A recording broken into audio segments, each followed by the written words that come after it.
Tonight, we're here at the beautiful Island Creek Oysters in Duxbury, where stunning water views, fresh local oysters, and the spirit of community come together for a night you won't forget. And thanks to the Equis Naked or Dress campaign, we're turning up the fun by asking, how do you take your Equis?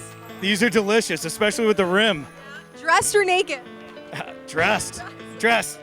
My wife's right over there, so dressed. Definitely dressed. Whether you take your Equis with a lime and a spicy rim, or simply chilled and straight, one thing's for sure. The vibes are always right when Dos Equis is on deck. Dos Equis is a very summery type beer. It's got that nice crisp cold taste, and I feel like it's just a refreshing drink for the summertime. The salted rim with the lime, I mean, you can't beat that. Always a good time for Dos Equis. No matter how you have it, naked, dressed, lime. I've been drinking it for years. I love it.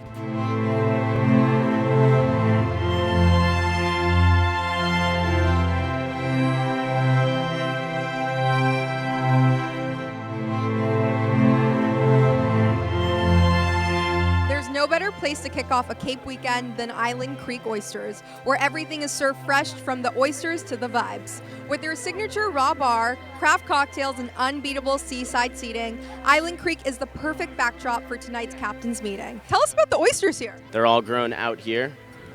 Two are grown right here in Duxbury Bay. One is grown out at Equis, which you can see that island in the background. We're a farm-to-table spot, so same with our restaurant across the street.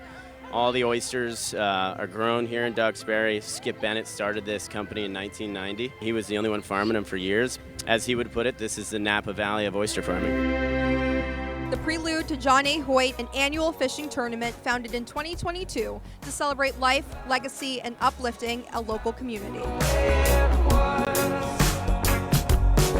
So John and I were really good friends, and it's funny, we were actually here one day and we decided to have a fishing tournament, and unfortunately 4 years ago, after the first event, he passed away. He was a guy who always gave back. In his honor, we founded the Empty Can Striper Open, and we bring in 2 charities every year, and all the money raised gets funneled back to those charities. The JAH ECSO tournament is based off my brother. You must be so proud.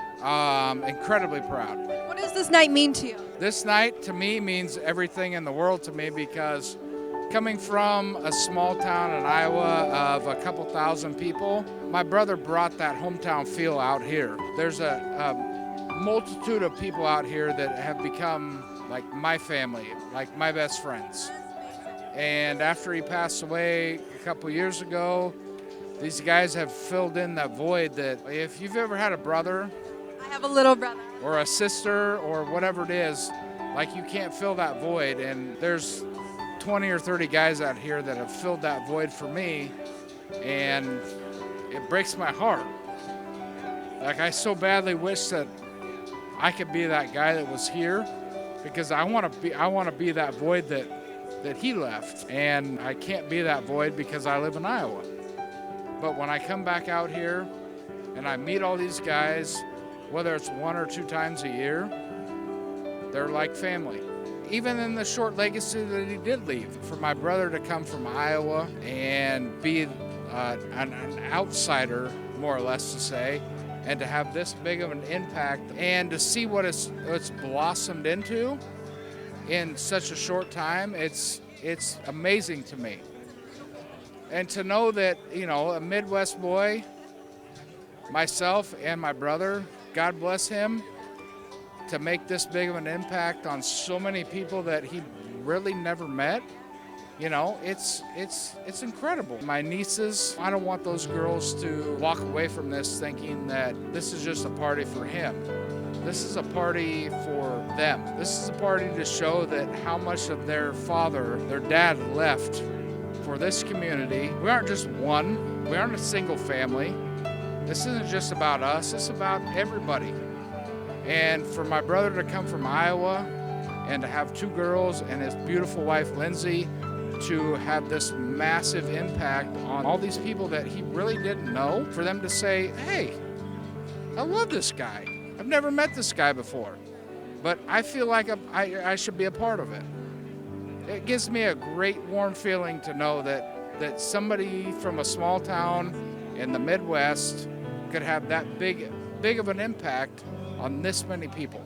This event is more than just a day on the water. It's a growing tradition that reels in support for local causes and brings people together in his memory. The night also took a heartfelt pause to shine a light on Love for Laney, a Duxbury-based organization created in memory of Laney, a bright and beautiful soul whose legacy now inspires service, support for bereaved families. Her father, Jeff, the founder of the Laney Cup, shared how this special event honors her life. Lane was my firstborn. She was born on Father's Day, which was super special. She's just a happy kid, a good friend to everybody that she met. And what really inspired the Love for Laney Foundation was when we lost Lane, which was obviously a tragic experience, we got letters from people who had lost their own loved ones. They had started foundations in their loved ones' honor and provided us with some financial support. And so that really inspired us to try to give back and try to make something positive out of a really terrible situation. That's just so inspiring. So, I mean, what you're doing, thank you, for the community and people as well who have also lost their children. It means a lot. Yeah, absolutely. And that's what we're trying to do, is just give back to those families who are going through a terrible situation, but also this community, Duxbury. I grew up here, and I guess it should be no surprise that Duxbury is a really special place, but the way that they rallied around our family when we went through what we were going through, it's not lost on us, and we can never repay that thank you. But what we're trying to do with the foundation is not only give back to bereaved parents and families, but also to the community itself. Tell us, how does the Laney Cup carry on her legacy? Yeah, I mean, I think what it's about is passing on the legacy of fishing. And Lane loved to fish. Those are some of the best memories that we have on our boat, which is why we renamed the boat Memory Lane in her honor. And I don't want the world to see me, 'cause I don't think that they'd understand when everything's made to be broken. I just want you to know who I am. I just want you to know who I am. And so that's really what it's all about, is trying to recognize these future anglers and also Lane and her love for fishing and remember her through the Laney Cup. And with this charity event, what has been the response from the local community? It's been awesome. When we lost Lane, I reached out to John Hoyt, who is one of the founders of this tournament. And I'd never met him before, but I let him know that, I want to participate in the tournament. And if there was anything that we could do to try to memorialize Lane in some way or to recognize her, he didn't skip a beat. He said absolutely, and started brainstorming different ideas about how we could honor her. And one of those things was the Laney Cup, renaming the Junior Angler Award the Laney Cup. And sadly, a month later, he passed away. And so it's the way that it's all kind of come full circle, and now they're helping us as we're helping them. It's a really special event that isn't about a prize at the end of the day. It's about some bragging rights, but also really helping out some really good causes. What does this mean to the team to see how this event has grown since 2022? So 2022, the first year, there was 6 of us after the tournament sitting at a picnic table saying how great this thing would be to grow. And we're here today, 4 years later. We have 72 boats signed up. And I think the greatest thing about it is it's not about just the captains and the crew. The after party, families are welcome, friends are welcome. So we're going to be at a great place in town here. We'll have 400 to 500 people there. Yes. And what does this mean to you? It's the most rewarding thing I've ever done in my life. From coastal cuisine and cold beer to honoring legacy and community, tonight at Island Creek Oysters was one for the books. We'll be cheering on the captains as they cast out tomorrow. And no matter how they take their Dosecki's, one thing's for sure: the only way to do summer right is together. Reporting for Dirty Water Media, I'm Melissa Sapini.